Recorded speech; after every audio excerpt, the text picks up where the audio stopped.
Assalamualaikum warahmatullahi wabarakatuh.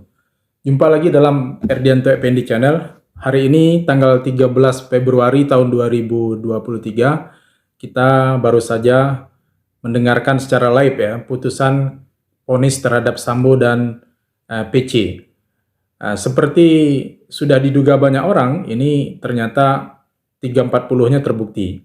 Sekitar seminggu yang lalu, salah seorang yang terlibat langsung dalam persidangan Sambo WA saya menanyakan apakah saya yakin Sambo itu terbukti melakukan pembunuhan berencana sebagaimana diatur dalam pasal 340 atau tidak. Saya jawab pada waktu itu saya sangat yakin akan terbukti.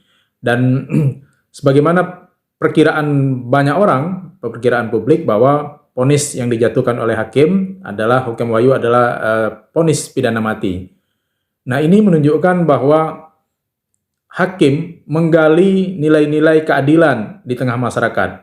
Dan secara hukum, secara teori, ini tidak salah. Ini sudah patut diacung jempol. Apa yang diputus oleh hakim adalah mencerminkan rasa keadilan masyarakat. Karena pada dasarnya hakim adalah tangan, hidung, telinga masyarakat.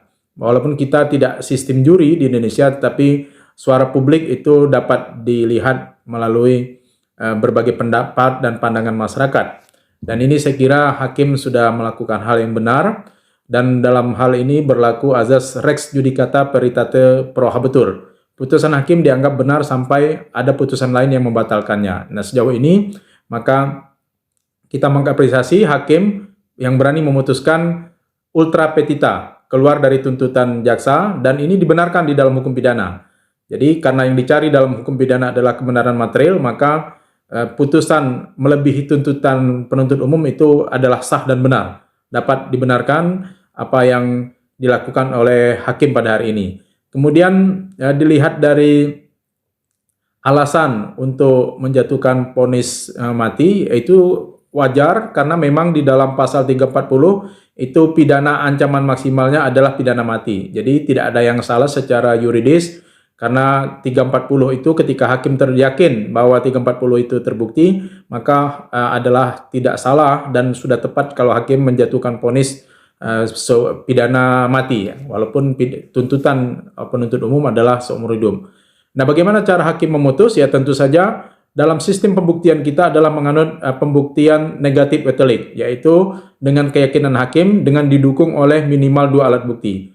Nah, keyakinan dulu harus muncul, baru kemudian alat bukti. Dan hakim diikat berdasarkan KUHP pasal 184 itu bahwa hakim diikat dengan adanya minimal 2 alat bukti. Nah, 2 alat bukti ini sebagaimana sudah dibacakan dalam putusan, saya kira sudah sangat banyak alat bukti yang dapat menimbulkan keyakinan hakim bahwa terdakwa FS patut untuk dijatuhi pidana mati. Satu hal dari putusan ini adalah bahwa ternyata hukum kita masih ada. Ini bukti bahwa hukum kita masih ada di Indonesia, bahwa hakim masih dapat mendengarkan pendapat publik, suara keadilan, dapat mencerminkan rasa keadilan masyarakat, dan yang kedua, bahwa hakim tidak terikat pada tuntutan penuntut umum. Yang ketiga adalah bahwa ini sekaligus membuktikan kepada kita semua bahwa jangan takut, jangan ragu untuk menuntut keadilan, karena masih ada keadilan di negeri ini. Ini memberikan harapan bagi masyarakat Indonesia dari kalangan mana saja, dari kelompok mana saja, bahwa keadilan masih akan ada berpihak kepada kita, masih ada hakim-hakim yang berani memutus sesuai dengan rasa keadilan masyarakat. Lalu bagaimana dengan upaya hukum ya? Nah, tentu saja saya kira ini karena putusannya putusan pidana mati, tentu saja pihak terdakwa dan penasihat hukumnya saya kira akan mengajukan banding. Demikian juga mungkin jaksa juga akan mengajukan banding, atau nanti kalau banding sudah putus akan mengajukan kasasi. Secara normatif di dalam KUHP tidak ada ketentuan yang secara khusus mengatur alasan untuk mengajukan banding atau kasasi. Beda dengan peninjauan kembali.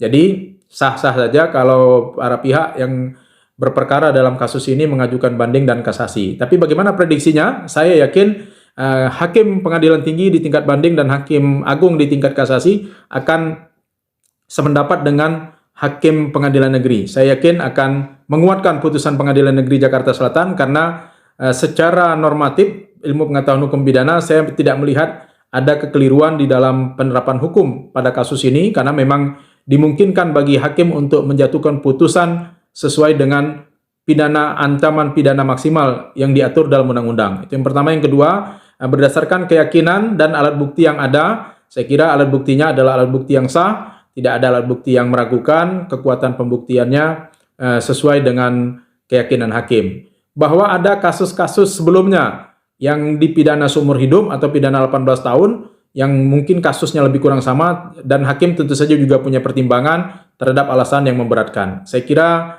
ini adalah putusan yang sesuai dengan rasa keadilan masyarakat.